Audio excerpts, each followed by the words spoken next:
Praise God. ದೇವರ ನಮ್ಮನ್ನು ಆಶೀರ್ವದಿಸಲಿ. ಯೇಸು ಕ್ರಿಸ್ತನ ಹೆಸರಿನಲ್ಲಿ ನಮಗೆ ಶುಭಾಶಯಗಳು. ದೇವರ ನಾಮಕ್ಕೆ ಮಹಿಮೆ ಉಂಟಾಗಲಿ. ನಮ್ಮ ಇಂದಿನ ಸಂದೇಶದ ಶೀರ್ಷಿಕೆ, ನಿಮ್ಮ ಪ್ರಾರ್ಥನೆಗಳು ದೇವರ ಶಕ್ತಿಯನ್ನು ಬಿಡುಗಡೆ ಮಾಡುತ್ತವೆ. ನಿಮಗೆ ಇದು ಗೊತ್ತಿದೆ, ದೇವರು ನಿಮ್ಮ ಪ್ರಾರ್ಥನೆಗಳ ಮೂಲಕ ಕಾರ್ಯನಿರ್ವಹಿಸಲು ಆರಿಸಿಕೊಳ್ಳುತ್ತಾನೆ. ಇಂದು ನಾವು ಈ ಸತ್ಯವನ್ನು ಕಲಿಯೋಣ. ಸರ್ವಶಕ್ತನಾದ ದೇವರು ಏನನ್ನು ಮಾಡಲು ಎಲ್ಲಾ ಶಕ್ತಿಯನ್ನು ಹೊಂದಿದ್ದಾನೆ. ಆದರೂ ಅವನು ನಮ್ಮ ಅಲೌಕಿಕ ಆಶೀರ್ವಾದಗಳು ಮತ್ತು ಆತನ ಚಿತ್ತವನ್ನು ನಮ್ಮಲ್ಲಿ ನೆರವೇರಲು ಪ್ರಾರ್ಥನೆಯನ್ನು ಒಂದು ಕಿಲಿಕೈಯಾಗಿ ಆರಿಸಿಕೊಂಡಿದ್ದಾನೆ. ಮತ್ತಾಯ 6:10. ಈ ವಿಶ್ವದ ಸರ್ವಶಕ್ತ ನಮ್ಮ ಪ್ರಾರ್ಥನೆಗಳನ್ನು ಏಕೆ ಬಯಸುತ್ತಾನೆ ಎಂಬುದು ಒಂದು ನಿಗೂಢ. ಪ್ರಾರ್ಥನೆ ಆಧ್ಯಾತ್ಮಿಕ ಕರ್ತವ್ಯ ಅಲ್ಲ, ಅಥವಾ ಆಧ್ಯಾತ್ಮಿಕ ವ್ಯಾಯಾಮ ಅಲ್ಲ. ನಾವು ಪ್ರಾರ್ಥಿಸುವಾಗ ತಿಳಿದಿಲ್ಲದ ಏನನ್ನಾದರೂ ನಾವು ತಿಳಿಸುತ್ತಿಲ್ಲ. ಬದಲಾಗಿ ನಾವು ಆತನ ಶಕ್ತಿಯನ್ನು ನಮ್ಮ ಸನ್ನಿವೇಶಗಳ ಮೂಲಕ ಚಲಾಯಿಸಲು ಆತನು ಆಜ್ಞಾಪಿಸಿದಂತೆ ಆಹ್ವಾನಿಸುತ್ತಿದ್ದೇವೆ. ಪ್ರಾರ್ಥನೆ ಇಲ್ಲದೆ ನಮಗೆ ಅವನ ಅಲೌಕಿಕ ಆಶೀರ್ವಾದಗಳನ್ನು ಸಿಗುವುದಿಲ್ಲ. ನಾವು ಕಷ್ಟಗಳನ್ನು ಎದುರಿಸುವಾಗ ಮತ್ತು ದೇವರು ನಮ್ಮ ಸಮಸ್ಯೆಗಳನ್ನು ನಮಗಾಗಿ ಪರಿಹರಿಸಬೇಕೆಂದು ಬಯಸಿದಾಗ ನಾವು ಪ್ರಾರ್ಥಿಸಲು ಹೆಚ್ಚು ಒಲವು ತೋರಬಹುದು. ಆದರೆ ನಮಗೆ ಎಲ್ಲವೂ ಚೆನ್ನಾಗಿ ನಡೆಯುತ್ತಿರುವಾಗಲೂ ನಾವು ಪ್ರಾರ್ಥಿಸಬೇಕು. ನಾವು ಪ್ರಾರ್ಥಿಸಲಿಲ್ಲದಿದ್ದರೂ ನಮಗೆ ಅರ್ಹವಾದದನ್ನು ನಮಗೆ ಸಿಗುತ್ತದೆ. ಆದರೆ ನಮಗೆ ಅರ್ಹವಲ್ಲದನ್ನು ಪಡೆಯಲು, ನಾವು ಸೈತಾನನು ನಿಲ್ಲಿಸಿದನ್ನು ಪಡೆಯಲು ನಾವು ಪ್ರಾರ್ಥಿಸಿಕೊಳ್ಳಬೇಕು. ನಾವು ದೇವರನ್ನು ATM ಮಿಷಿನ್ ಎಂದೇ ಬಳಸಿ ಅಗತ್ಯ ಸಮಸ್ಯೆಗಳಲ್ಲಿ ಮಾತ್ರ ಆತನನ್ನು ಸೆಳೆಯಬಾರದು. ನಾವು ಯಾವಾಗಲೂ ಪ್ರಾರ್ಥಿಸಬೇಕು. ಯೇಸು ನಮಗೆ ಈ ರೀತಿ ಪ್ರಾರ್ಥಿಸಲು ಕಲಿಸಿದನು. ಮತ್ತಾಯ 6:11. ನಮ್ಮ ಅನುದಿನ ರೊಟ್ಟಿಯನ್ನು ಈ ದಿನವೂ ನಮಗೆ ದಯಪಾಲಿಸು. ಯೇಸು ಈ ಪ್ರಾರ್ಥನೆಯನ್ನು ನಮಗೆ ಕಲಿಸಿದಾಗ ನಮ್ಮ ಆಧ್ಯಾತ್ಮಿಕ ಮತ್ತು ದೈಹಿಕ ಅಗತ್ಯಗಳಿಗಾಗಿ ದೇವರನ್ನು ಕೇಳಲು ಮಾತ್ರ ಕಲಿಸುತ್ತಿರಲಿಲ್ಲ, ಆದರೆ ದೇವರ ಮೇಲೆ ದೈನಂದಿನ ಅವಲಂಬನೆಯ ಮಹತ್ವವನ್ನು ಇದು ತೋರಿಸುತ್ತದೆ. ಅನುದಿನದ ರೊಟ್ಟಿಯನ್ನು ಕೇಳುವ ಮೂಲಕ ನಾವು ದೇವರೊಂದಿಗೆ ನಿರಂತರ ಸಂಬಂಧಕ್ಕೆ ಆಹ್ವಾನಿಸಲ್ಪಡುತ್ತೇವೆ. ನನಗೆ ತಿಳಿದಿದೆ, ನೀವು ತುಂಬ ನಿರಂತರರಾಗಿರುವುದರಿಂದ ಈ ವಾರದ ಅಥವಾ ಈ ತಿಂಗಳ ರೊಟ್ಟಿಯನ್ನು ನನಗೆ ಕೊಡು ಎಂದು ನೀವು ಪ್ರಾರ್ಥಿಸಿದರೆ ಸಾಕು. ಹಾಗೆ ಯೇಸುದೇವರು ಹೇಳಲಿಲ್ಲ. ನಮ್ಮ ದೇಹವು ಒಂದು ವಾರಕ್ಕೆ ಒಂದು ಹೊತ್ತಿನ ಊಟದಿಂದ ಬದುಕಲು ಸಾಧ್ಯವಿಲ್ಲ ಎಂದು ನಮಗೆ ಗೊತ್ತದೆ. ನಮ್ಮ ಆತ್ಮವು ದಿನಕ್ಕೆ ಒಂದು ಪ್ರಾರ್ಥನೆಯಿಂದ ಬದುಕುವುದಿಲ್ಲ ಎಂದು ನಾವು ಅರ್ಥ ಮಾಡಿಕೊಳ್ಳಬೇಕು. ನಮಗೆ ನಿರಂತರ ಪ್ರಾರ್ಥನೆ ಬೇಕು. 1 ಥೆಸಲೋನಿಯದವರಿಗೆ 5:17. ನಮಗೆ ನಿರಂತರ ದೇವರ ಸಹಾಯ ಬೇಕು. ನಮಗೆ ನಿರಂತರ ದೇವರ ಶಕ್ತಿ ಬೇಕು. ನಾವು ನಿರಂತರವಾಗಿ ಪ್ರಾರ್ಥಿಸಬೇಕು. ಹಲ್ಲೆಲೂಯ. ವಿಶ್ವಾಸಿಗಳು ಸೇರಿದಂತೆ ಅನೇಕರು ಯೋಚಿಸುತ್ತಾರೆ, ದೇವರಿಗೆ ಎಲ್ಲವೂ ತಿಳಿದಿದೆ, ನಂತರ ನಮಗೆ ಏನು ಬೇಕು ಎಂದು ಹೇಳುವ ಅಗತ್ಯವಿಲ್ಲ. ಕೆಲವು ಸಾರಿ ನಾವು ಹಂಗೆ ಅನ್ಕೊಳ್ಳುತ್ತೇವೆ, ದೇವರಿಗೂ ಗೊತ್ತಿದೆಯಲ್ಲ, ದೇವರು ಕೊಡ್ತಾರೆ, ಪ್ರಾರ್ಥಿಸಿಲ್ಲದಿದ್ದರೂ ಪರವಾಗಿಲ್ಲ ಅಂತ ನಿಮಗೆ ಅನಿಸಬಹುದು. ಮತ್ತು ಕೆಲವರು ತಿಳ್ಕೊಳ್ಳುತ್ತಾರೆ, ದೇವರು ಬದಲಾಗದ ದೇವರು, ಈಸ್ ಅನ್ ಅನ್ಚೇಂಜಿಂಗ್ ಗಾಡ್. ದೇವರು ಬದಲಾಗದಿಲ್ಲದಿದ್ದರೆ ನಮ್ಮ ಪ್ರಾರ್ಥನೆಗಳು ಖಂಡಿತವಾಗಿಯೂ ಅವನ ಮನಸ್ಸನ್ನು ಬದಲಾಯಿಸಲು ಸಾಧ್ಯವಿಲ್ಲ ಎಂದು ಕೆಲವರು ಭಾವಿಸುತ್ತಾರೆ. ನೀವು ಹಂಗೆಲ್ಲ ಭಾವಿಸಿರಬಹುದು ಕೆಲವೊಂದು ಸಮಸ್ಯೆಯಲ್ಲಿ. ಆದರೆ ನೀವು ಸತ್ಯವನ್ನು ಅರ್ಥ ಮಾಡಿಕೊಳ್ಳಬೇಕು. ಈ ಸತ್ಯವನ್ನು ಅರ್ಥ ಮಾಡಿಕೊಳ್ಳಿ. ಮೋಸೆ ಪ್ರಾರ್ಥಿಸಲಿಲ್ಲದಿದ್ದರೆ ಇಸ್ರಾಯೇಲ್ ನಾಶವಾಗುತ್ತಿತ್ತು. ಅದೇ ತರ ಈ ಸತ್ಯ ನೀವು ಅರ್ಥ ಮಾಡಿಕೊಳ್ಳಬೇಕು.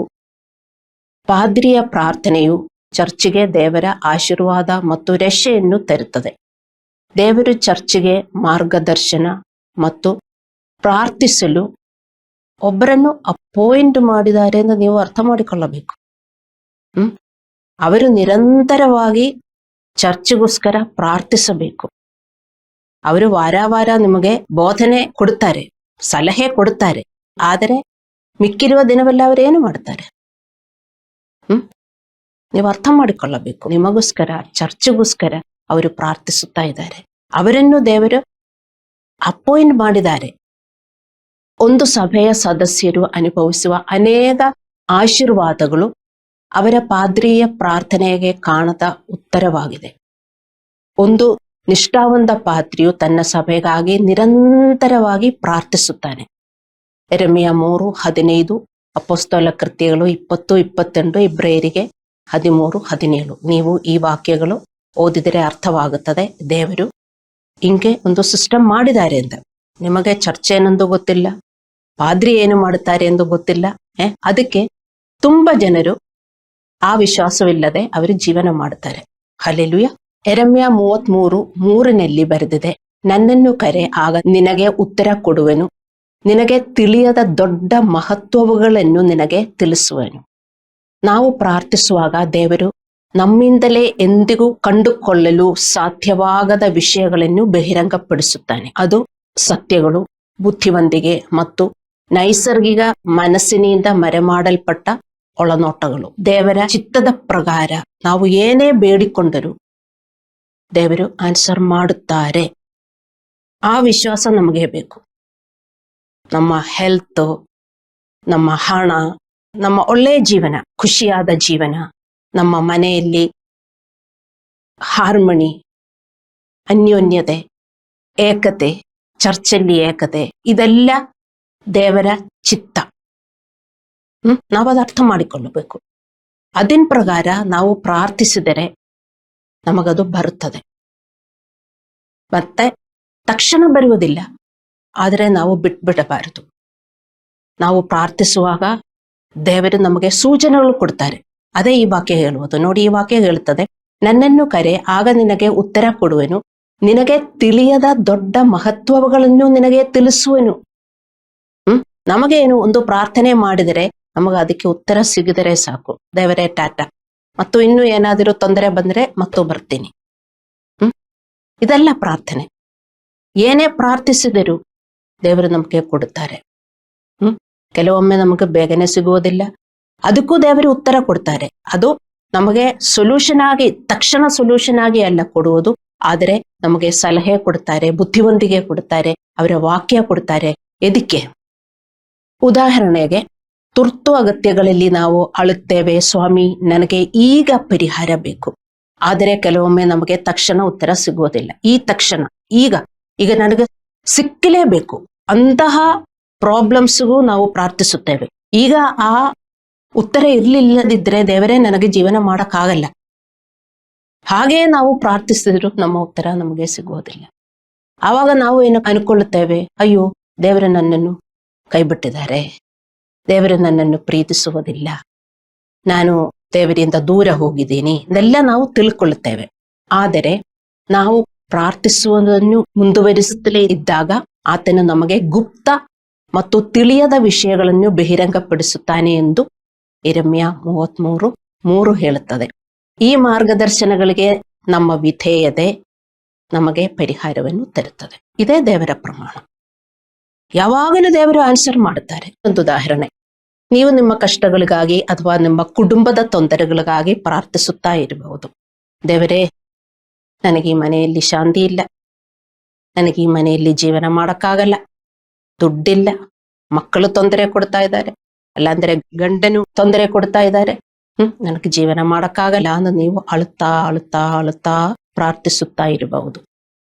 ನಾವು ಪ್ರಾರ್ಥಿಸುವುದನ್ನು ಮುಂದುವರಿಸಿದಾಗ ದೇವರು ನಮ್ಮ ಹೃದಯದಲ್ಲಿ ಇರುವ ನಮ್ಮ ಸ್ವಂತ ಅಗತ್ಯಗಳನ್ನು ಬಹಿರಂಗಪಡಿಸುತ್ತಾನೆ. ಅದು ನಿಮ್ಮ ಹೆಮ್ಮೆ, ದೆಂಗೆ, ಅಸೂಯೆ, ಕೋಪ ಇತ್ಯಾದಿ ಜಯಿಸುವುದು. ದೇವರು ನಮ್ಮ ಹೃದಯದ ಸ್ಥಿತಿಯನ್ನು ತೋರಿಸಿದಾಗ ಅದು ನಮ್ಮ ಪ್ರಾರ್ಥನೆಗಳಿಗೆ ಉತ್ತರಿಸುತ್ತಾ ಇದ್ದಾನೆ. ನೀವು ಅದು ಅರ್ಥ ಮಾಡಿಕೊಳ್ಳಬೇಕು. ನಿಮಗೆ ತಕ್ಷಣ ಬಿಡುಗಡೆ ಬೇಕು. ಈ ಲೋಕದಲ್ಲಿ ಇದ್ದರೆ ನಮಗಿದೆಲ್ಲ ಅರ್ಥವಾಗುತ್ತದ? ನಮ್ಮ ಹೆಮ್ಮೆ ಒಂದು ಪಾಪ, ಸ್ವಾರ್ಥ ಒಂದು ಪಾಪ, ಅಸೂಯೆ ಒಂದು ಪಾಪ ಅನ್ನೆಲ್ಲ ನಮಗೆ ಗೊತ್ತಾಗುವುದಿಲ್ಲ. ದೇವರು ತಿಳಿಸುತ್ತಾ ಇದ್ದಾರೆ. ಅಂದ್ರೆ, oh my answer is coming, if I do this I will get the answer. ಅಂದ್ರೆ ವಿಶ್ವಾಸಿಗಳು ಬುದ್ಧಿವಂತರಾಗಿ ಅದು ತಕ್ಕೊಂಡು ಪಾಲಿಸಬೇಕು. ಹೆಚ್ಚಾಗಿ ದೇವರು ನಿಮ್ಮ ಜೀವನದಲ್ಲಿ ಇರಿಸಿರುವ ಆಧ್ಯಾತ್ಮಿಕ ನಾಯಕರ ಮೂಲಕ ಗುಪ್ತ ಸತ್ಯಗಳನ್ನು ಬಹಿರಂಗಪಡಿಸುತ್ತಾರೆ. ನೀವು ಪ್ರಾರ್ಥಿಸಿದಾಗ ನಿಮಗೆ ನೇರಾಗಿ ಇದೆಲ್ಲ ಗೊತ್ತಾಗುವುದಿಲ್ಲ. ಕೆಲವು ಸಾರಿ ನೀವು ಇಲ್ಲಿ ಕುಂದಿದಾಗ ದೇವರು ನಿಮ್ಮೊಂದಿಗೆ ಮಾತನಾಡ್ತಾರೆ. ಹೌದು, ಇದು ನನಗಾಗಿ, ನಾನಿದು ಪಾಲಿಸಬೇಕು, ಹಂಗೆ ಬರುವುದಿಲ್ಲ. ಅದು ದೇವರು ನಿಮ್ಮೊಂದಿಗೆ ಮಾತನಾಡುವುದು. ಈ ಮೆಸೇಜ್ ನನಗಾಗಿ ಅಂತ ತುಂಬಾ ಜನರು ನನ್ನೊಂದಿಗೆ ಹೇಳಿದ್ದಾರೆ. ದೇವರು ನಿಮ್ಮೊಂದಿಗೆ ಮಾತನಾಡ್ತಾ ಇದ್ದಾರೆ. ನೀವು ಅರ್ಥ ಮಾಡಿಕೊಳ್ಳಬೇಕು. ಎದಕ್ಕೆ? ನಿಮ್ಮ ಒಳ್ಳೆಯದಕ್ಕೆ, ನಿಮ್ಮ ಆಶೀರ್ವಾದಕ್ಕೆ. ಅದು ಹೋಗಿ ನೀವು ಪಾಲಿಸಿರಿ. ನಿಮಗೆಷ್ಟೋ ಆಶೀರ್ವಾದಗಳು ಸಿಗುತ್ತದೆ. ಅನೇಕ ವಿಶ್ವಾಸಿಗಳಿಗೆ ಪ್ರಾರ್ಥನೆಯ ದ್ವಿಮುಖ ಸಂವಹನ ಎಂದು ಎಂದಿಗೂ ಕಲಿಸಲಾಗಲಿಲ್ಲ. ಪ್ರಾರ್ಥನೆ ಮಾಡುವುದು ಹೇಗೆ ಎಂದು ಅವರಿಗೆ ತಿಳಿದಿದೆ, ಆದರೆ ದೇವರು ಮಾತನಾಡುವುದನ್ನು ಕೇಳುವುದು ಮತ್ತು ಪಾಲಿಸುವುದು ಹೇಗೆ ಎಂದು ತಿಳಿದಿಲ್ಲ. This is two way communication. Prayer is two way communication, ದ್ವಿಮುಖ ಸಂವಹನ. ಅವರು ಪ್ರಾರ್ಥಿಸುತ್ತಾರೆ, ದೇವರು ಮಾತಾಡ್ತಾರೆ, ಅದು ಬೇಡ, ಅದು ಬೇಡ, ಅದು ಬೇಡ, ಅದಲ್ಲೇ ಇರಲಿ ದೇವರೇ, ನಾನು ಹಿಂಗೆ ಪ್ರಾರ್ಥಿಸುತ್ತಾ ಇರ್ತೀನಿ. ಸೊ ಅನೇಕ ವಿಶ್ವಾಸಿಗಳಿಗೆ ಪ್ರಾರ್ಥನೆ ಮಾಡುವುದಕ್ಕೆ ಗೊತ್ತು, ಆದರೆ ದೇವರಿಂದ ಕೇಳಿಸಿಕೊಳ್ಳುವುದಕ್ಕೆ ಗೊತ್ತಿಲ್ಲ. ಏಕೆಂದರೆ ಅವರಿಗೆ ಗೊತ್ತಿಲ್ಲ, ದೇವರು ನನ್ನ ಹತ್ರ ಮಾತನಾಡುತ್ತಾರೆ, ನನಗೆ ಉತ್ತರ ಕೊಡ್ತಾರೆ. ಹೇಗೆ? ಅವನ ವಾಕ್ಯದಿಂದ ಉತ್ತರ ಕೊಡ್ತಾರೆ, ಅವನ ಸಲಹೆಯಿಂದ ಉತ್ತರ ಕೊಡ್ತಾರೆ ಅಂತ ಯಾಕೆ ವಿಶ್ವಾಸಿಗಳಿಗೆ ಅರ್ಥವಾಗುವುದಿಲ್ಲ ಅಂದ್ರೆ ನನಗೆ ಇವತ್ತುವರೆಗೂ ಅರ್ಥವಾಗುವುದಿಲ್ಲ. ಹಲ್ಲೆಲೂಯ.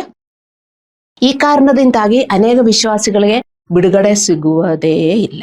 ದೇವರ ತತ್ವ 1 ಯೋಹಾನ 3:22 ಬರೆದಿದೆ, ನಾವು ಆತನ ಆಜ್ಞೆಗಳನ್ನು ಕೇಳಿಕೊಂಡು ಆತನಿಗೆ ಮೆಚ್ಚುಗೆಯಾದದನ್ನು ಮಾಡುವುದರಿಂದ ನಾವು ಏನು ಕೇಳಿಕೊಂಡರೂ ಆತನಿಂದ ಪಡೆಯುತ್ತೇವೆ. ಹಲ್ಲೆಲೂಯ. ಅದೇ ಆತನ ತತ್ವ.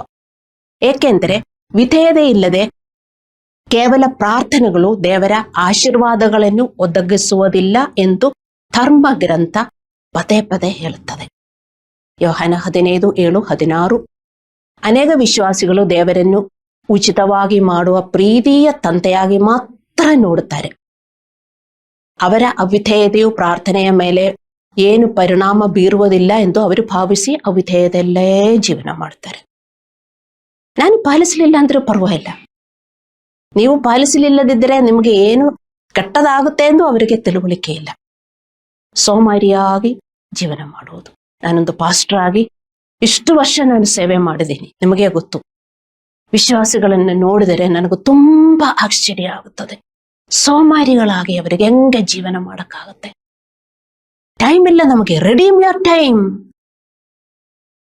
ನಾವು ಹುಟ್ಟಿದಾಗಲಿಂದೇ ಈ ವಿಶ್ವಾಸದಲ್ಲಿ ಬೆಳೆದು ನಾವು ಬೆಳೆಯಬೇಕಾಗಿರುವವರು. ಆದರೆ ನಾವೆಲ್ಲ ಲೇಟ್ ಆಯ್ತು ದೇವರ ಕಡೆ ಬರುವುದಕ್ಕೆ, ಅಲ್ಲವೇ?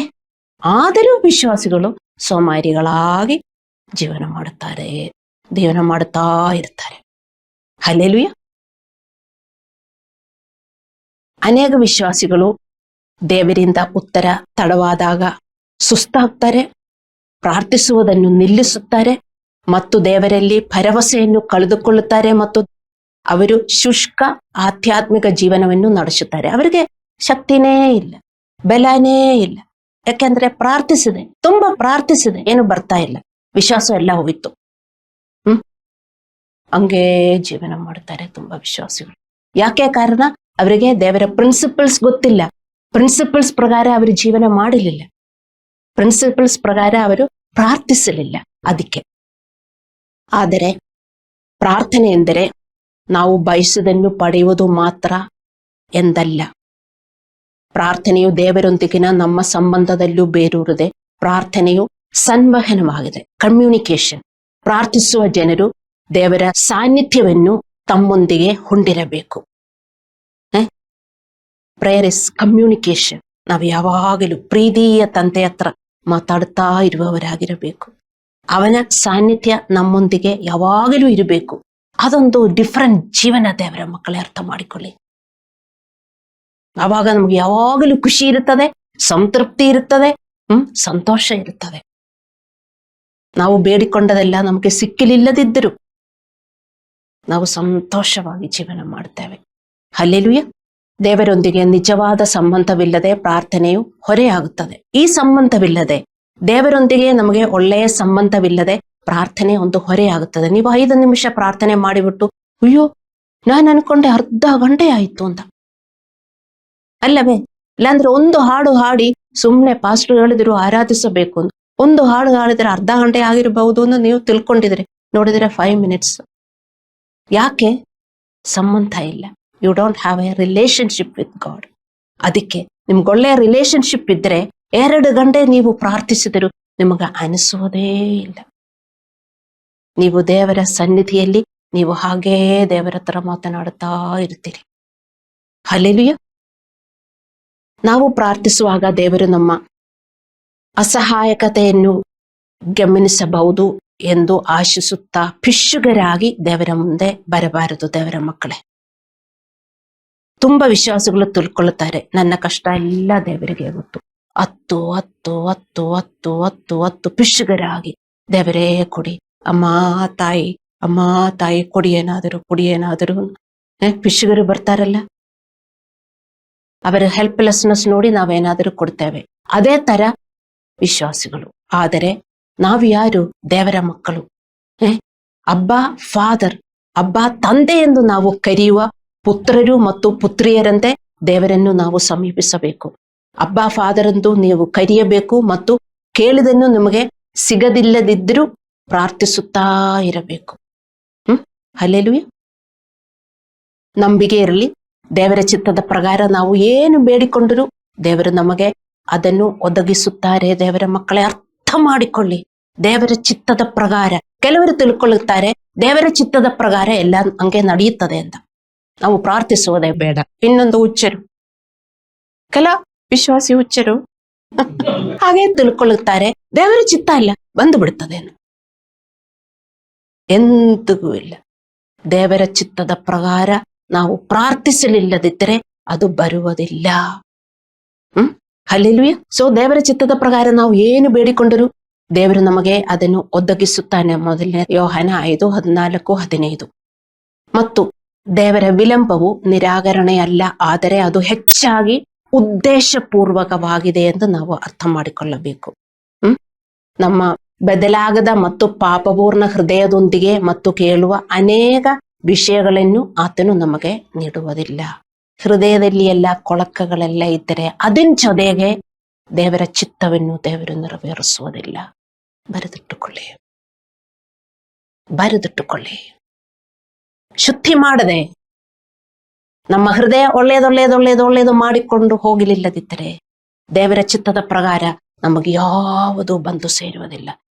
ನಮ್ಮ ಹೃದಯದಲ್ಲಿ ಇರುವ ಈ ಕೊಳಕುಗಳ ಜೊತೆಗೆ ದೇವರ ಆಶೀರ್ವಾದ ದೇವರು ಕೊಡುವುದಿಲ್ಲ. ಅನುಮಾನ ಇದೆಯಾ? You have doubt? Have no doubt. This is truth. ಅದಕ್ಕೆ ನಾನು ಹೇಳಿರುವುದು, ದೇವರ ವಿಳಂಬವು ನಿರಾಕರಣೆಯಲ್ಲ, ಆದರೆ ಅದು ಹೆಚ್ಚು ಉದ್ದೇಶಪೂರ್ವಕವಾಗಿದೆ. ಅದಕ್ಕೆ ನೀವು ಟೈಮ್ ವೇಸ್ಟ್ ಮಾಡಬಾರದು. Redeem the time. ನೀವು ಕ್ಲೀನ್ ಮಾಡ್ತಾ ಹೋಗಬೇಕು. ಕಷ್ಟ ಅಂತ ಹೇಳಬಾರದು. ಇದು ಸತ್ಯ. ನಿಮ್ಮ ಉತ್ತರ ತಡವಾದರೂ ಸಹ ದೇವರೊಂದಿಗೆ ನಿಮ್ಮ ಸಂಬಂಧವಿದ್ದಾಗ ನಮ್ಮ ಹೃದಯದಲ್ಲಿ ಸಂತೋಷ, ಸಂತೃಪ್ತಿ, ಶಾಂತಿ ಇರ್ತದೆ. ಮತ್ತು ಆತನ ಬೆಳಕು ನಮ್ಮ ಮುಖಗಳನ್ನು ಕಾಂತಿಯಿಂದ ಹೊಳೆಯುವಂತೆ ಮಾಡುತ್ತದೆ. ಆವಾಗ ನಮಗೆ ಟ್ಯಾನ್ ರಿಮೂವರ್ ಏನು ಬೇಡ. ಟ್ಯಾನ್ ಎಲ್ಲ ಹಂಗೆ ಪೀಲ್ ಆಗಿ ಹೋಗ್ತದೆ. Glory to glory. ನಮ್ಮ ಮುಖದಲ್ಲಿ ಆ ಗ್ಲೋರಿ ಇರುತ್ತದೆ, ಆ ಪ್ರಕಾಶ ಇರುತ್ತದೆ. ಕೆಲವರು ಹೇಳ್ತಾರೆ, ನಾನು ಹಿಂಗೆ ಹುಟ್ಟಿರೋದು, ನಾನು ಚೇಂಜ್ ಆಗುವುದಿಲ್ಲ. ನಿಮ್ಗೆ ಆವಾಗ ಹೇಳಕ್ಕಾಗಲ್ಲ. ಆಟೋಮ್ಯಾಟಿಕಲಿ ನಿಮ್ಮ ಮುಖ ಪ್ರಕಾಶವಾಗುತ್ತದೆ. ನಾನು ಹಿಂಗೆ ಹುಟ್ಟಿರೋದು ಅಂತ ನಿಮ್ಗೆ ಹೇಳಕ್ಕಾಗಲ್ಲ. ನಿಮ್ಮ ತಾಯಿ ಹೊಟ್ಟೆಯಿಂದ ನೀವು ಹಂಗೆ ಹುಟ್ಟಿರಬಹುದು, ಆದರೆ ಯು ಆರ್ ಬೋರ್ನ್ ಅಗೇನ್. ನೀವು ಅದು ಅರ್ಥ ಮಾಡಿಕೊಳ್ಳಬೇಕು. ಆ ಬೆಳಕು ನಿಮ್ಮ ಮುಖಗಳನ್ನು ಕಾಂತಿಯಿಂದ ಹೊಳೆಯುವಂತೆ ಮಾಡುತ್ತದೆ. ಆ ಸ್ಯಾಟಿಸ್ಫ್ಯಾಕ್ಷನ್ ನಿಮ್ಮ ಮುಖದಲ್ಲಿ ನೋಡಿದರೆ ಕಾಣಿಸುತ್ತದೆ. ಇದರ ಬಗ್ಗೆ ಯೋಚಿಸಿ. ಆಟಿಗೆ ಬೇಕಾದಾಗ ಮಾತ್ರ ತನ್ನ ತಂದೆಯೊಂದಿಗೆ ಮಾತನಾಡುವ ಮಗು ತಂದೆಯನ್ನು ನಿಜವಾಗಿಯೂ ಪ್ರೀತಿಸುವುದಿಲ್ಲ ಅಥವಾ ತಿಳಿದಿಲ್ಲ.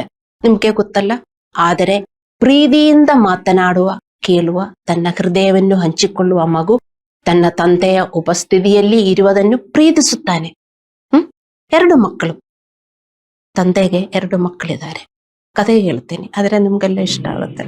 ಒಂದು ತಂದೆಗೆ 2 ಮಕ್ಕಳಿದ್ದಾರೆ. ಒಬ್ಬನು ಏನು ಬೇಕೋ ಆವಾಗ ತಂದೆ ಹತ್ರ ಬರ್ತಾನೆ, ಕೊಡಲ್ಲ ಅಂತ ಹೇಳಿದ್ರೆ, ನಿನ್ನಿಂದ ಕೆಟ್ಟ ತಂದೆ, ನಾನೆಲ್ಲೂ ನೋಡ್ಲಿಲ್ಲ. ನನ್ನ ಫ್ರೆಂಡಿನ ತಂದೆ ನೋಡು, ಅವನೇನು ಹೇಳಿದ್ರು ಕೊಡ್ತಾನೆ. ಇನ್ನೊಬ್ಬ ಮಗ, ಆ ಮಗನು ಯಾವಾಗಲೂ ತಂದೆ ಹತ್ರ ಬಂದು ಮಾತನಾಡುವುದು, ದುಃಖ ಎಲ್ಲ ಹೇಳುವುದು. ತಂದೆ ಹೇಳ್ತಾನೆ, ಈಗ ನಾನು ಕೊಡಲ್ಲ, ಸ್ವಲ್ಪ ತಡೆಯುತ್ತೆ, ಪರವಾಗಿಲ್ಲ. ಅವನ ಅರ್ಥವಾಗುತ್ತದೆ. ಆಟಿಕೆಗಳು ತಡವಾದರೂ ಮಗು ತನ್ನ ತಂದೆಯನ್ನು ಪ್ರೀತಿಯಲ್ಲಿ ಸುರಕ್ಷಿತವಾಗಿರುತ್ತದೆ ಎಂದು ಆ ಮಗನಿಗೆ, 2ನೇ ಮಗನಿಗೆ ಗೊತ್ತು. ಏಕೆಂದರೆ ಮಗುವಿಗೆ ತನ್ನ ತಂದೆ ತನ್ನನ್ನು ನಿರಾಶೆಗೊಳಿಸುವುದಿಲ್ಲ ಎಂದು ತಿಳಿದಿದೆ. ಅಂದ್ರೆ ಅವನಿಗೆ ಆ ರಿಲೇಷನ್ ಇದೆ. ಎರಡನೇ ಮಗುಗೆ ರಿಲೇಷನ್ ಇದೆ. ಮೊದಲನೇ ಮಗುಗೆ ಅವನು ಏನು ಬೇಕೋ ಆವಾಗ ಮಾತ್ರ ಬರುವವನು. ಕೊಡಲಿಲ್ಲದಿದ್ದರೆ ಅವನು ದುಃಖ ಬರುವುದು, ಅವನು ಓಡಿ ಹೋಗುವುದು. ಹಂಗೆ ವಿಶ್ವಾಸಿಗಳು ಜೀವನ ಮಾಡಬಾರದು. ನಮಗೆ ಸಿಕ್ಕಿಲಿಲ್ಲದಿದ್ರು ನೀವು ಸಂತೋಷದಿಂದ ದೇವರ ಹತ್ರ ಇರಬೇಕು, ದೇವರ ಹತ್ರ ಮಾತನಾಡಬೇಕು, ಚರ್ಚಲ್ಲಿ ಬರಬೇಕು, ನಿಮ್ಮ ಸೇವೆಯನ್ನು ಮುಂದುವರಿಸಬೇಕು. ಸಂತೋಷದಿಂದ. ಅಯ್ಯೋ, ನಾನು ಎಷ್ಟೊಂದು ಪ್ರಾರ್ಥಿಸಿದೆ, ನನಗೆ ಇನ್ನೂ ಬರ್ಲಿಲ್ಲ ಅಂತ ಹೇಳಿ ಚರ್ಚಲ್ಲಿ ಬರಕ್ಕಿಷ್ಟ ಇಲ್ಲ, ಪ್ರಾರ್ಥನೆ ಮಾಡಕ್ಕಿಷ್ಟ ಇಲ್ಲ, ಸೇವೆ ಮಾಡಕ್ಕಿಷ್ಟ ಇಲ್ಲ. ಅದು ಮೊದಲನೇ ಮಗು ತರ ಇರುವ ವಿಶ್ವಾಸಿಗಳು. ಮತ್ತು ತನ್ನ ತಂದೆಯ ಉಪಸ್ಥಿತಿಯು ಅವನನ್ನು ರಕ್ಷಿಸುತ್ತದೆ ಎಂದು ಎರಡನೇ ಮಗುಗೆ ಗೊತ್ತು ಮತ್ತು ಸುರಕ್ಷಿತವಾಗಿರಿಸುತ್ತಾನೆ ಎಂದು ಅವನು ತಿಳಿದಿದೆ. ಹಾಗೆ ದೇವರು ನಾವು ಆತನೊಂದಿಗೆ ನಡೆದು ಆತನ ಸನ್ನಿಧಿಯಲ್ಲಿ ಬದುಕಬೇಕು ಅಂತ ಬಯಸುತ್ತಾನೆ. ಅರ್ಥ ಮಾಡಿಕೊಳ್ಳಿ ದೇವರ ಮಕ್ಕಳೇ. ಪ್ರಾರ್ಥನೆ ಅಂದರೆ ಏನು? ದೇವರೇ ಕೊಡು ಕೊಡು ಕೊಡು ಕೊಡು ಕೊಡು ಅನ್ನೋದು ಕೊಡ್ಲಿಲ್ಲ, ಮುಖ ಏನು ಫುಲ್ ಟ್ಯಾನ್ ರಿಮೂವರ್ ಆಗ್ಬೇಕು. ಕೊಡಲಿಲ್ಲದಿದ್ರು ದೇವರ ಹತ್ರ ಸಂಬಂಧ ಇದ್ರೆ ದೇವರೇ ಕೊಡ್ತಾರೆ ಟ್ಯಾನ್ ರಿಮೂವರ್. ಹಲ್ಲೆಲೂಯ. ಆದ್ದರಿಂದ ನಾವು ಅರ್ಥ ಮಾಡಿಕೊಳ್ಳೋಣ, ಪ್ರಾರ್ಥನೆಯು ಕೇವಲ ಆಶೀರ್ವಾದಗಳನ್ನು ಕೇಳುವ ಒಂದು ಮಾರ್ಗವಲ್ಲ ದೇವರ ಮಕ್ಕಳೇ. ಪ್ರಾರ್ಥನೆ ಎಂದರೆ ಕಮ್ಯುನಿಕೇಶನ್. ಪ್ರಾರ್ಥನೆ ಎಂದರೆ ಸಂವಹನ. ನಮ್ಮ ತಂದೆ, ಅಬ್ಬಾ ಫಾದರ್, ನಿಮಗೆ ಖುಷಿ ಇರಬಹುದು, ಈ ಲೋಕದ ಸೃಷ್ಟಿಕರ್ತನಾದ ದೇವರು ನನ್ನ ತಂದೆ. ಹೌದು ದೇವರ ಮಕ್ಕಳೇ, ನಿಮ್ಮ ತಂದೆ ನನ್ನ ತಂದೆ. ಇದಕ್ಕಿಂತ ಲಕ್ಕು ನಿಮಗೆ ಬೇರೆ ಏನು ಬೇಕು? ಅವರನ್ನು ನೀವು ಪ್ರೀತಿಸಬೇಕು. ನಮಗೆ ಒಳ್ಳೆಯದಲ್ಲೇ ಅವರು ಕೊಡುತ್ತಾರೆ, ಆದರೆ ಅವರ ದಾರಿಯಲ್ಲಿ ನಾವು ನಡೆಯಬೇಕು. ಅದೊಂದು ಪ್ರಿನ್ಸಿಪಲ್ ಇದೆ ಅಂತ ವಿಶ್ವಾಸಿಗಳಿಗೆ ಮರೆಯಕ್ಕಾಗಲ್ಲ. ನಾವದು ತಪ್ಪಿಸಿದರೆ ನಾವೇ ಅನುಭವಿಸಬೇಕಾಗುತ್ತದೆ. ಹಲ್ಲೆಲೂಯ. ಆದ್ದರಿಂದ ನಾವು ಅರ್ಥ ಮಾಡಿಕೊಳ್ಳಬೇಕು, ಪ್ರಾರ್ಥನೆಯು ಕೇವಲ ಆಶೀರ್ವಾದಗಳನ್ನು ಕೇಳುವ ಒಂದು ಮಾರ್ಗವಲ್ಲ, ಮತ್ತು ದೇವರ ಸನ್ನಿಧಿಯಲ್ಲಿ ವಾಸಿಸಲು ಮತ್ತು ಆತನೊಂದಿಗೆ ಅನ್ಯೋನ್ಯತೆಯನ್ನು ಆನಂದಿಸಲು ಒಂದು ಮಾರ್ಗವಾಗಿದೆ. ನಮ್ಮನ್ನು ಪ್ರೀತಿಸುವವರ ಜೊತೆಗೆ ಕೂತ್ಕೊಂಡ್ರೆ ನಮಗೆಷ್ಟು ಖುಷಿ ಆಗುತ್ತದೆ ಅಲ್ಲವೇ? ನಿಮಗಂತವರಿದ್ದಾರಾ? ನೀವು ಪ್ರೀತಿ ಕೊಟ್ಟರೇನೆ ಅವರು ಪ್ರೀತಿಸುವುದು. ನಿಮಗೆ ಅಂತವರು ಇಲ್ಲದಿದ್ದರೆ ನೀವು ಪ್ರೀತಿ ಕೊಡ್ತಾ ಇಲ್ಲ. ಅದಕ್ಕೆ ದೇವರು ನಮ್ಮನ್ನು ಪ್ರೀತಿಸುತ್ತಾರೆ. ದೇವರೊಂದು ಮನುಷ್ಯನಲ್ಲ. ದೇವರ ಜೊತೆಗೆ ಇರುವುದು ನಮಗೆ ಖುಷಿ ಉಂಟಾಗಬೇಕು. ನಮ್ಮ ಉತ್ತರ ತಡವಾದರೂ ನಾವು ಪ್ರಾರ್ಥಿಸುವುದನ್ನು ಮುಂದುವರಿಸಬೇಕು. ದೇವರೊಂದಿಗೆ ಬಲವಾದ ಸಂಬಂಧದಲ್ಲಿ ನಾವು ಉಳಿಯಬೇಕು. ಆತನ ಸನ್ನಿಧಿಯಲ್ಲಿ ನಾವು ಜೀವಿಸಬೇಕು ಮತ್ತು ಆತನ ಸ್ವಭಾವದಲ್ಲಿ, ದೇವರ ಸೇವೆಯಲ್ಲಿ ಬೆಳೆಯುತ್ತಾ ಇರಬೇಕು. ದೇವರ ಜೊತೆಗೆ ಇರಬೇಕು. ದೇವರು ಹೇಳುವುದೆಲ್ಲ ಮಾಡುತ್ತಾ ಹೋಗಬೇಕು. ಆವಾಗ ನಮ್ಮ ಹೃದಯಗಳು ಬದಲಾಗುತ್ತದಲ್ಲ. ನಮ್ಮ ಹೃದಯಗಳು ಹಾಗೆಯೇ ಬದಲಾಗುತ್ತಾ ಇರುವಾಗ ನಾವು ಹೇಳುವುದೆಲ್ಲ ದೇವರು ನೀಡುತ್ತಾರೆ. ಬದಲಾಗುತ್ತಾ ಇರಬೇಕು. ಕೀರ್ತನೆಗಳು 37:4 ಬರೆದಿದೆ, ಕರ್ತನಲ್ಲಿ ಆನಂದವಾಗಿರು, ಆಗ ಆತನು ನಿಮ್ಮ ಹೃದಯದ ಅಪೇಕ್ಷೆಗಳನ್ನು ನಿಮಗೆ ಕೊಡುವನು. ಕರ್ತನಲ್ಲಿ ಆನಂದವಾಗಿರು. Delight in the lord, he will give you the desires of the heart. ಮತ್ತು ಕೀರ್ತನೆಗಳು 105:4 ಬರೆದಿದೆ, you should seek his presence always. ಅವನ ಸಾನ್ನಿಧ್ಯವನ್ನು ಯಾವಾಗಲೂ ಹುಡುಕಬೇಕು. ಇದು ಅವನ ಸಾನ್ನಿಧ್ಯ ಬೇಡ, ಅವನ ಆಶೀರ್ವಾದ ಸಾಕು. ಯಾವಾಗಲೂ ಹುಡುಕುತ್ತೇವೆ. ಎಲ್ಲಿ ಹೋಗಿದ್ರು ಹುಡುಕೋದು. ಬೈಬಲ್ ಹಂಗೆ ಹೇಳಲಿಲ್ಲ ಅಲ್ಲವೇ? ಹೃದಯದಲ್ಲಿ ಪೂರಾ ಅದೇ ಇರುವುದು. ದುಃಖ ಇಲ್ಲ, ಅವನ ಸಾನ್ನಿಧ್ಯ ನನ್ನ ಜೊತೆಗೆ ಇಲ್ಲ ಅಂತ ದುಃಖ ಇಲ್ಲ. ಆಟ ಸಾಮಾನ ಕೊಡಲಿಲ್ಲ ಅಂತ ದುಃಖ ಇದೆ ಅಲ್ಲವೇ? ನೋಡಿ, ಎದಕ್ಕೆ ನಿಮ್ಮಲ್ಲಿ ಇರುವ ದುಃಖ? ಅಯ್ಯೋ, ಅವನ ಸಾನ್ನಿಧ್ಯ ನನ್ನ ಜೊತೆ ಇಲ್ವಲ್ಲ. ಹೆಂಗೆ ನಿಮ್ಗೂ ಗೊತ್ತಾಗುತ್ತದೆ? ಅವನ ಸಾನ್ನಿಧ್ಯ ನಿಮ್ ಜೊತೆ ಇದ್ರೆ ನಿಮ್ಗೂ ಖುಷಿ ಇರುತ್ತದೆ, ಸಂತೋಷ ಇರುತ್ತದೆ, ಸಮಾಧಾನ ಇರುತ್ತದೆ, ಭಯ ಇರುವುದಿಲ್ಲ, ಆತಂಕ ಇರುವುದಿಲ್ಲ. ಇದೆಲ್ಲ ಇದ್ದರೆ ದೇವರ ಸಾನ್ನಿಧ್ಯ ನಿಮ್ ಜೊತೆಗಿಲ್ಲ ಅಂತ ಅರ್ಥ ಮಾಡಿಕೊಳ್ಳಬೇಕು. ಅದಕ್ಕೆ ಹುಡುಕಬೇಕು, ನಾವು ಹುಡುಕಬೇಕು ಅವನ ಸಾನ್ನಿಧ್ಯ. ಹಲ್ಲೆಲೂಯ. ಕೀರ್ತನೆಗಳು 16:11 ಬರೆದಿದೆ, ಜೀವ ಮಾರ್ಗವನ್ನು ನನಗೆ ತಿಳಿಯಪಡಿಸುವಿರಿ. ನಿಮ್ಮ ಸನ್ನಿಧಿಯಲ್ಲಿ ಪರಿಪೂರ್ಣ ಸಂತೋಷವಿದೆ, ನಿಮ್ಮ ಬಲಗಡೆಯಲ್ಲಿ ನಿತ್ಯ ಆನಂದವೂ ಇರುತ್ತದೆ. ಆತನ ಸನ್ನಿಧಿಯಲ್ಲಿ ನಾವು ಹೇಗೆ ಬದುಕುತ್ತೇವೆ? ಆತನ ಸನ್ನಿಧಿಯಲ್ಲಿ ಪರಿಪೂರ್ಣ ಸಂತೋಷವಿದೆ. ಅದೆಲ್ಲ ಬೇಡ. ಆತನ ಆಟ ಸಾಮಾನದಲ್ಲಿ ಪರಿಪೂರ್ಣ ಸಂತೋಷವಿದೆ. ಸಂತೋಷವೇ ನಿನ್ನ ಆಶೀರ್ವಾದದಲ್ಲಿ ಸಂತೋಷ. ನೀವೇ ಹಾಡು ಬರೆಯಬೇಕು. ಅವನ ಸನ್ನಿಧಿಯಲ್ಲಿ, ನಿನ್ನ ಸನ್ನಿಧಿಯಲ್ಲಿ ಸಂತೋಷವೇ. ಅದೇ ನಾವು ಪ್ರಾರ್ಥಿಸೋದಲ್ಲವೇ? ನೀವು ಸುಮ್ಮನೆ ಏನೋ ಟ್ಯೂನಿಗೋಸ್ಕರ ಹಾಡ್ತಾ ಇರಬಹುದು. ಏನದು ಅದು ಹಾಡು? ಅವನ ಸನ್ನಿಧಿಯಲ್ಲಿ ಸಂತೋಷವೇ. In your presence we have joy. If your presence doesn't go with me, I don't want to go from here. ಇಲ್ಲ, ನನ್ನ ಆಶೀರ್ವಾದ ಕೊಡಲಿಲ್ಲದಿದ್ರೆ ನಾನು ಇಲ್ಲಿಂದ ಹೇಳುವುದಿಲ್ಲ ದೇವರೇ. ಹಂಗ ಪ್ರಾರ್ಥಿಸೋದು ಕೆಲವರು. ಎಷ್ಟು ವ್ಯತ್ಯಾಸ ಅಲ್ವಾ? ನೀವು ನೋಡಿ ಏನು ಬೈಬಲಲ್ಲಿ ಬರೆದಿದೆ ಮತ್ತು ಹೇಗೆ ವಿಶ್ವಾಸಿಗಳು ಅರ್ಥ ಮಾಡಿಕೊಳ್ಳುತ್ತಾರೆ ಅಂತ. ಸೊ ಆತನ ಸನ್ನಿಧಿಯಲ್ಲಿ ನಾವು ಹೇಗೆ ಬದುಕುತ್ತೇವೆ ಎಂದು ನಾವು ಅರ್ಥ ಮಾಡಿಕೊಳ್ಳಬೇಕು. ಇದೆಲ್ಲ ಪಾರ್ಟ್ ಆಫ್ ಪ್ರೇಯರ್. ಪ್ರೇಯರ್ ಅಂದರೆ ದೇವರ ಮುಂದೆ ಹೋಗಿ ದೇವರೇ ಅದುಗುಡು ಇದುಗುಡು ಅದುಗುಡು ಇದುಗುಡು ಇದುಗುಡು ಅದುಗುಡು ಅದುಗುಡು ಅಂತ ಹೇಳುವುದಲ್ಲ ಪ್ರೇಯರ್. ಪ್ರೇಯರ್ ಅಂದರೆ ಸಂಬಂಧ, ರಿಲೇಶನ್ಶಿಪ್. ಪ್ರೇಯರ್ ಅಂದರೆ ಅವನ ಸಾನ್ನಿಧ್ಯ ನಮ್ಮ ಜೊತೆಗೆ ಇರಬೇಕು. ಸೊ ಅವನ ಸನ್ನಿಧಿಯಲ್ಲಿ ನಾವು ಹೇಗೆ ಬದುಕುತ್ತೇವೆ? ಮೊದಲು ನಾವು ಆರಾಧನೆ, ಸ್ತುತಿ ಮತ್ತು ಕೃತಜ್ಞತೆಯ ಮೂಲಕ ಆತನ ಸನ್ನಿಧಿಯಲ್ಲಿ ನಾವು ವಾಸಿಸುತ್ತೇವೆ. ಕೀರ್ತನೆಗಳು 22:3 ಹೇಳುತ್ತದೆ, ದೇವರು ತನ್ನ ಸ್ತುತಿಗಳಲ್ಲಿ ವಾಸಿಸುತ್ತಾನೆ. ನಮ್ಮ ಹೃದಯ ಭಾರವಾಗಿದ್ದಾಗ, ಹೊರೆಯಾಗಿದ್ದಾಗ ಸ್ತುತಿ ಮತ್ತು ಆರಾಧನೆಯ ಕಡೆಗೆ ನೀವು ತಿರುಗಬೇಕು. ನೀವು ದೇವರ ಸಾನ್ನಿಧ್ಯವನ್ನು ಪಡೆಯುತ್ತೀರಿ. ಭಾರ ಹೊಂದಿದಾಗ, ನೀವು ನಿಮ್ಮ ಹೃದಯದಲ್ಲಿ ದುಃಖ ಇದ್ದಾಗ, ಆತಂಕ ಇದ್ದಾಗ, ಭಯ ಇದ್ದಾಗ ದೇವರ ಸಾನ್ನಿಧ್ಯ ನಿಮಗೆ ಅನುಭವ ಆಗುವುದಿಲ್ಲ. ಅದಕ್ಕೆ ಆ ಭಾರ ಅನಿಸುವುದು. ದೇವರ ಸಾನ್ನಿಧ್ಯ ನಮಗೆ ಅನುಭವ ಆಗಿದರೆ ನಾವು ಲೈಟ್ ಆಗಿರುತ್ತೇವೆ. ಹಲ್ಲೆಲೂಯಾ. ಅದಕ್ಕೆ ನೀವು ಹಾಡಬೇಕು, ಸ್ತುತಿಗಳನ್ನು ನೀವು ಹಾಡಬೇಕು, ದೇವರನ್ನು ಆರಾಧಿಸಬೇಕು. ಆದರೆ ನಾವು ಹಾಗೆ ಮಾಡಲಿಲ್ಲದಿದ್ದರೆ, ನಿಮ್ಮ ಎಲ್ಲಾ ಹೊರಗಳನ್ನು ನಿಮ್ಮ ಹೃದಯಕ್ಕೆ ಇಟ್ಟುಕೊಂಡರೆ ನಿಮ್ಮ ಹೃದಯವು ದೇವರ ಶಾಂತಿಯಿಂದ ದೂರ ಸರಿದು ಸೇಟಾನನ ಪ್ರಭಾವಕ್ಕೆ ಹೆಚ್ಚು ಗುರಿಯಾಗುತ್ತದೆ ಎಂದು ನೀವು ಅರ್ಥ ಮಾಡಿಕೊಳ್ಳಬೇಕು. ದೇವರ ಉಪಸ್ಥಿತಿ ಇಲ್ಲದೆ ನಮ್ಮ ಹೊರಗಳು ಇನ್ನಷ್ಟು ಹದಗಡಿಸುತ್ತದೆ. ದೇವರ ಸಾನ್ನಿಧ್ಯ ನಮ್ಮ ಜೊತೆ ಇಲ್ಲದಿದ್ದರೆ ಸೇಟಾನನ ಸಾನ್ನಿಧ್ಯ ನಮಗೆ ಅನುಭವಿಸುತ್ತದೆ. ನೀವು ಸೇಟಾನನ ಆವಾಸ ಕೂಡ you can hear the voice of Satan. ಯಾಕೆ? God's presence is not with you. ಅದಕ್ಕೆ ಕೆಲವರಿಗೆ ಅರ್ಥವಾಗುತ್ತದೆ ಇದು ಪಿಶಾಜಿ ಸೌಂಡು. ನಲ್ಲವೇ? ಇದು ದೇವರ ಸೌಂಡ್ ಅಲ್ಲ, ಪಿಶಾಜಿ ಸೌಂಡ್. ಯಾಕೆ?